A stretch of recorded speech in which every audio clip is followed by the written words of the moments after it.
جیسا کہ آپ تمامی حضرات اچھی طریقے سے جانتے ہیں، بہت سارے ممالک میں جو لاک ڈاؤن ہے، چنانچہ اب جو رمضان المبارک کا مہینہ آنے والا ہے اور لاک ڈاؤن ہی کی حالت میں گزرنے والے ہیں، لہذا بہت سارے مسلمان بھائیوں میں یہ کشمکش پائی جا رہی ہے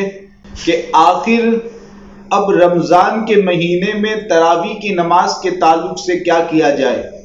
تراویح کی نماز کو کیسے ادا کیا جائے۔ تو اسی کے تعلق سے کچھ ضروری باتیں پیش کرنے کے لیے میں آپ کے سامنے حاضر ہوا ہوں۔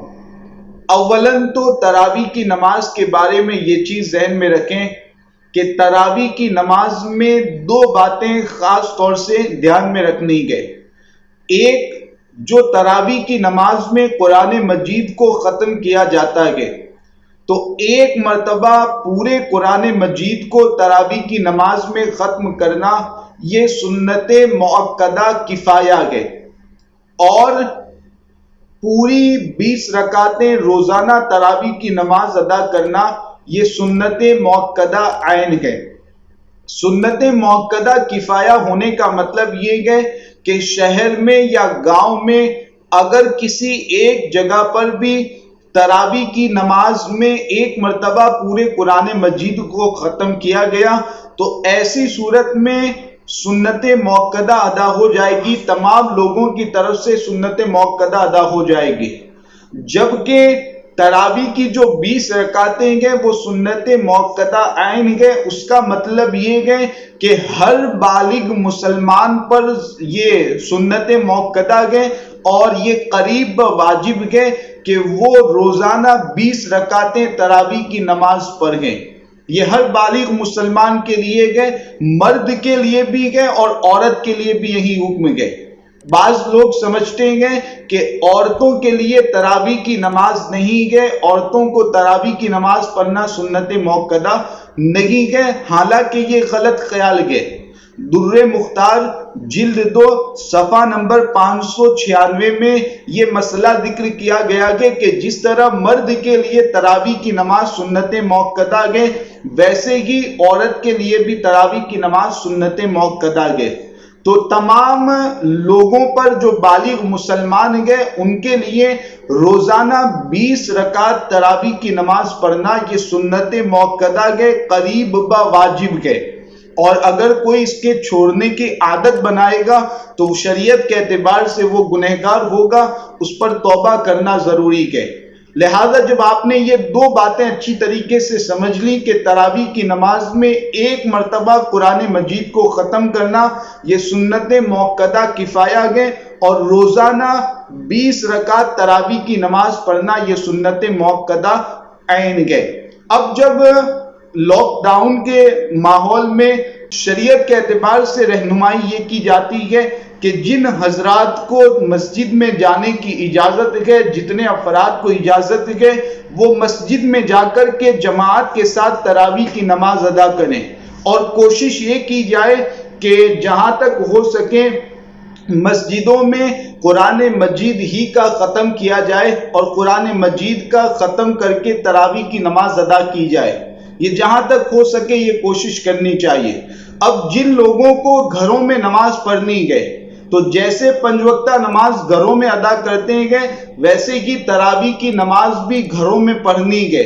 ایسا نہیں ہے کہ مسجد میں نہیں جا سکتے ہیں تو اب تراویح کی نماز ادا نہیں کرنی ہے، بلکہ گھروں ہی میں تراویح کی نماز آپ ادا کریں۔ اب کس طور پر تراویح کی نماز گھروں میں پڑھنی ہے؟ تو اگر گھر میں ایسا شخص ہے، ایسا مرد ہے جو امام بن سکتا ہے، اب وہ کیسا ہونا چاہیے، کون امام ہو سکتا ہے؟ تو اولاً تو یہ ہے کہ بالغ ہو، دوسری بات یہ ہے کہ قرآن مجید کو مخارج کے ساتھ تلاوت کرنا پڑھنا جانتا ہو، مخارج کے ساتھ صحیح طریقے پر قرآن کی تلاوت کر سکتا ہو، اور گناہ کبیرہ کھلم کھلا اعلانیہ لوگوں کے سامنے نہ کرتا ہو، ساتھ میں داڑھی بھی موجود ہو اور تراویح اور نماز کے ضروری مسائل جانتا ہو۔ ایسا مرد اگر گھر میں موجود ہے تو اس کو امام بنایا جائے اور اس کے پیچھے جماعت کے ساتھ نماز پڑھی جائے۔ اب وہ گھروں میں جو جماعت کے ساتھ نماز پڑھی جائے گی تو اس میں گھر کے مرد بھی امام کے پیچھے تراویح کی نماز پڑھ سکتے ہیں، اور ساتھ میں جو گھروں کی عورتیں ہیں وہ بھی امام کے پیچھے جماعت میں تراویح کی نماز پڑھ سکتی ہیں۔ بلکہ کوشش یہی کرنی چاہیے کہ تراویح کی نماز کو بھی آپ جماعت کے ساتھ ادا کریں، اور گھر میں ایسا فرد ہونا چاہیے جو امامت کے لائق ہو، داڑھی بھی موجود ہو، ساتھ میں قرآن کی تلاوت بھی مخارج کے ساتھ کرتا ہو۔ ابھی آپ کے پاس وقت ہے، ابھی آپ کے پاس موقع ہے، آپ قرآن کریم کی تلاوت کو مخارج کے ساتھ سیکھ سکتے ہیں۔ اگر آپ تھوڑی سی توجہ دیں، تھوڑا سا وقت دیں تو مخارج کے ساتھ اور تجوید کے ساتھ قرآن پڑھنا آپ سیکھ سکتے ہیں۔ تو گھروں میں حتی الامکان یہ کوشش کی جائے کہ جماعت کے ساتھ تراویح کی نماز ادا ہو، تاکہ جماعت کا جو ثواب ہے 25 درجہ 27 درجہ زیادہ ثواب ملتا ہے، وہ ثواب آپ کو حاصل ہو۔ اب یہاں پر یہ ذہن میں رکھیں کہ اگر گھروں میں جماعت کے ساتھ تراویح کی نماز پڑھتے ہیں تو ایسا ضروری نہیں ہے کہ اس میں قرآن مجید پورا ختم کرنا ضروری ہے، بلکہ آپ کو جتنی صورتیں یاد ہیں اتنی صورتیں آپ تراویح کی نماز میں پڑھ سکتے ہیں۔ اگر سورہ فیل سے لے کر سورہ ناس تک 10 صورتیں یاد ہیں تو انہی 10 صورتوں کو آپ 20 رکعت میں 2 مرتبہ پڑھ لیں۔ اگر وہ 10 صورتیں بھی یاد نہیں ہیں تو 2-4 صورتیں جو بھی یاد ہوں وہی 2-4 صورتیں آپ بار بار تراویح کی نماز میں پڑھتے رہیں، لیکن اس کا خیال کریں کہ مخارج کے ساتھ پڑھیں۔ تو گھروں میں اس طریقے سے آپ کو تراویح کی نماز ضرور ادا کرنی ہے، اس کو چھوڑنا نہیں ہے۔ اب یہاں پر ایک اکثر یہ سوال کیا جاتا ہے کہ اگر یہ طریقہ اپنایا جائے کہ امام صاحب مسجد ہی میں تراویح کی نماز پڑھائے، لاؤڈ سپیکر پر یا کسی طریقے سے لائیو کر کے وہ امام صاحب کی آواز تمام گھروں تک پہنچائی جائے، اور جو گھر میں نماز پڑھنے والے ہیں وہ امام ہی کے پیچھے جماعت کے ساتھ گھروں میں تراویح کی نماز ادا کریں، تو کیا اس کی اجازت ہے کہ نہیں؟ تو آپ کو میں عرض کر دوں کہ شریعت کے اعتبار سے اس کی ہرگز اجازت نہیں ہے۔ اس طریقے سے امام صاحب مسجد میں جماعت کے ساتھ نماز پڑھائے، تراویح کی نماز پڑھائے، اور گھروں میں امام کے پیچھے لوگ نماز پڑھیں، اس طریقے سے جماعت کے ساتھ نماز نہیں ہو سکتی ہے۔ کیوں؟ اس لیے کہ امام اور مقتدیوں کے درمیان 2 صف کے برابر جگہ خالی نہ ہونا یہ ضروری ہے، تبھی جا کر کے مقتدیوں کی نماز صحیح ہوگی۔ اب ظاہر سی بات ہے کہ مسجد اور گھروں کے درمیان جگہ چھوٹی ہوئی رہتی ہے، فاصلہ ہوتا ہے، لہذا اس طریقے سے جماعت نہیں ہو سکتی ہے کہ امام صاحب مسجد میں تراویح کی نماز پڑھائیں اور انہی کے پیچھے گھروں میں لوگ تراویح کی نماز ادا کریں۔ تو یہ تراویح کی نماز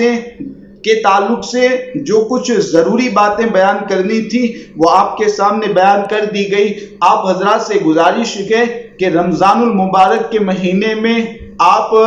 روزے بھی رکھیں، عبادتیں بھی کریں، تراویح کی نماز بھی پابندی کے ساتھ پڑھیں، اور زیادہ سے زیادہ اللہ تعالیٰ کی بارگاہ میں توبہ اور استغفار کریں، اور تمام لوگوں کے لیے آپ دعا کریں کہ اللہ تعالیٰ اس مصیبت سے تمام لوگوں کو نجات عطا فرمائے۔ السلام علیکم ورحمۃ اللہ تعالیٰ وبرکاتہ۔